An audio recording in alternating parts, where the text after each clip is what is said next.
ప్రధానంగా కానీ 10 సంవత్సరాల్లో మనకు ఒక మహానుభావుడు అందశ్రీ రాసిన గీతానికి 10 సంవత్సరాల్లో కనీసం ఆ గీతం ఓ తెలంగాణ గీతంగా గుర్తించలేదు.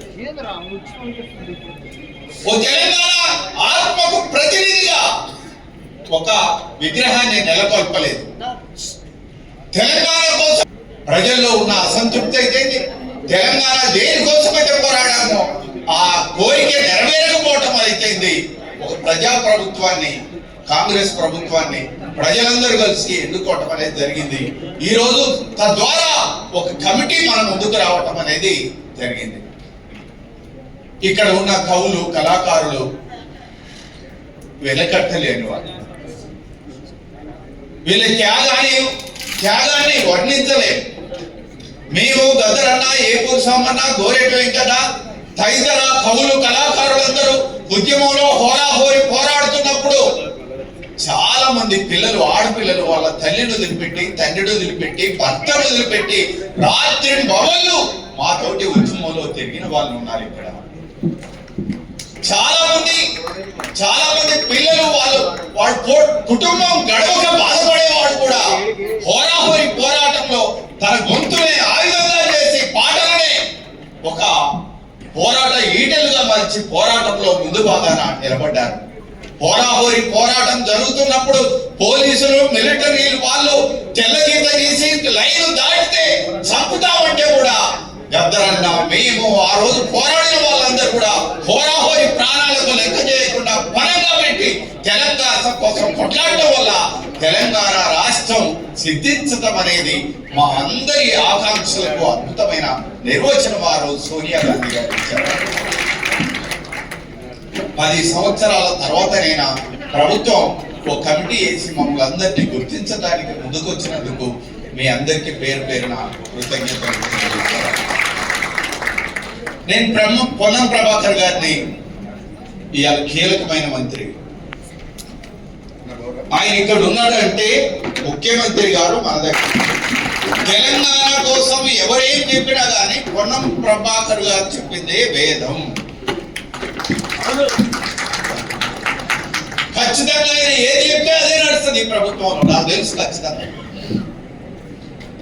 ఎందుకు పొన్నం ప్రభాకర్ గారి మీద ఇంత విశ్వాసం అంటే బడుగు బలహీన వర్గాల నుంచి వచ్చాడు.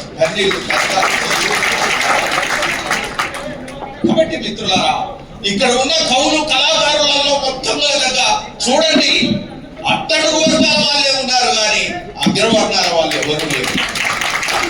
ఉన్న వాళ్ళు నామినల్ గా చాలా తక్కువ మంది ఉంటారు. కాబట్టి ఈ అట్టడుగు వర్గాల ప్రాతినిధ్యాన్ని అమరవీరుల కుటుంబాలు అయితే ఆ రోజు నుంచి ఈ రోజు వరకు త్యాగాలు చేసిన వాళ్ళ కుటుంబాల బాధ్యతను కూడా తనే తీసుకోవాలి.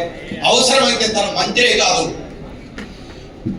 తెలంగాణ ఉద్యమంలో పాల్గొన్న మా అందరికీ కూడా ఒక కార్పొరేషన్ వేసి ఆ కార్పొరేషన్ చైర్మన్ కూడా తనే ఉంటాడు. ఒక కార్పొరేషన్ వేయటం వల్ల ఎవరికి ఉద్యోగాలు వచ్చినాయి, ఎవరికి ఉద్యోగాలు మిగిలిపోయినాయి. ఒక కార్పొరేషన్ ఇవ్వటం వల్ల ఎవరికి భూములు వచ్చాయి, ఎవరికి భూమి దక్కకుండా ఎమ్మెల్యేలు, ఎంపీలు, మంత్రులు అయ్యారు. ఎవరు అసలు సర్పంచ్ కూడా కాకుండా ఉన్నారు. ఒక కార్పొరేషన్ వేయటం వల్ల ఏ స్థాయిలో ఎవరెవరికి మేము ఎలా జరగాలనేది ఒక ఆకాంక్ష నెరవేర్చుకోవడానికి ఒక అవకాశం ఉన్నది. కాబట్టి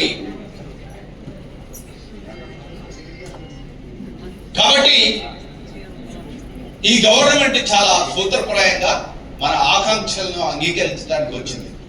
దానికి సింబల్ గా నేను చెప్తున్నాను. బండి వెనక బండి కట్టి 16 బండ్లు కట్టి ఏ బండ్లే పోతో కొడుకో నైజాం సర్కరోడా అని పోరాడిన బండి యాదగిరి గారి నుంచి మొదలు పెడితే జయరాజు వరకు తెలంగాణ ఉద్యమంలో ఎవరెవరు పోరాడిందని ఓ సింబాలిక్ గా 9 మందిని లీస్ట్ తీయటం అనేది జరిగింది. 99 మంది లీస్టు అసంపూర్తిగా ఉంది. అది ఇక్కడ 90 మంది అంతకంటే మాకంటే గొప్ప వాళ్ళు ఇక్కడ ఉన్నారు. కాబట్టి వాళ్ళ ఆకాంక్షలన్నీ కూడా తీరాలంటే ఒక ప్రత్యేకమైన మంత్రివర్గంలో ఒక మంత్రినైనా నియమించాలి, లేకుంటే దీనికి ఒక కార్పొరేషన్ వేసి పొన్నం ప్రభాకర్ గారు లాంటి వాళ్ళను దీనికి చైర్మన్ గా, లేకుంటే కోదండరాం లాంటి వాళ్ళను చైర్మన్ గా వేస్తే మా అందరికీ న్యాయం జరుగుద్ది, అందరూ లిస్ట్ అవుట్ చేసుకోవడానికి బాగుంటది, అందరి త్యాగాలను గుర్తించడానికి బాగుంటది. ఇది ఎక్కువ టైం కాదు, ఈ సంవత్సరం చివరి అంతాని వరకు ప్రతి సగర్వంగా నేను తెలుగు శబాస్ ఈ గవర్నమెంట్ నాకు ఈ పని చేసిందని సగర్వంగా చెప్పుకునే నెరవేరడానికి అవకాశం ఉంది. మీరు ఈ గవర్నమెంట్ చాలా చాలా విషయాలకు కొన్ని వేల కోట్ల రూపాయలు ఖర్చు పెడుతుంది, కొన్ని వేల కోట్ల రూపాయలు ఖర్చు పెడుతుంది, కొన్ని వేల కోట్ల రూపాయల భూములు ఇస్తుంది. కానీ ఇక్కడ కూర్చున్న ప్రతి వారికి కూడా ఈ తెలంగాణ ప్రాతినిధ్యం వహించిన వాళ్ళు ఖచ్చితంగా కనీసం నేను అడుగుతున్నాను, ఓ 2000 కోట్లతోటైనా ఈ కార్పొరేషన్ దీన్ని నడపాలి, దీన్ని పెద్ద ఎత్తున ముందుకు తీసుకొని పోవాలి. ఇది ఒక్కరోజు ఉండేది కాదు, తెలంగాణ సమస్య అనేది ఒక్కరోజు ఉండేది కాదు. అసలు ఇది ఒక డెమోక్రటిక్ తెలంగాణ వైపు మళ్ళాలి. నిన్నటిదాకా ఫ్యూడల్ దొరల చేతుల్లో ఉన్నది ఈ తెలంగాణ, ఇది ఒక ప్రజాస్వామ్య తెలంగాణ మారాలంటే ఈ కార్పొరేషన్ బాధ్యత ఓ సుందర సుచందర నందనవనం లాంటి నవ తెలంగాణ నిర్మించే వరకు కూడా ఈ పోరాటం కొనసాగుతూ ఉంటుంది. ఆ పోరాటానికి ఈ కార్పొరేషన్ నాయకత్వం వహించే విధంగా ఉండాలనేది నేను తెలియజేస్తూ, ఇక్కడ కవులు కళాకారులు చాలా మంది వచ్చారు. మనందరం కూడా రాజకీయాలకు అతీతంగా ఈ ఉద్యమాన్ని ఒక డెమోక్రటిక్ తెలంగాణ ముందుకు తీసుకుపోవాలనేది కోరుతూ నేను ముగిస్తాను.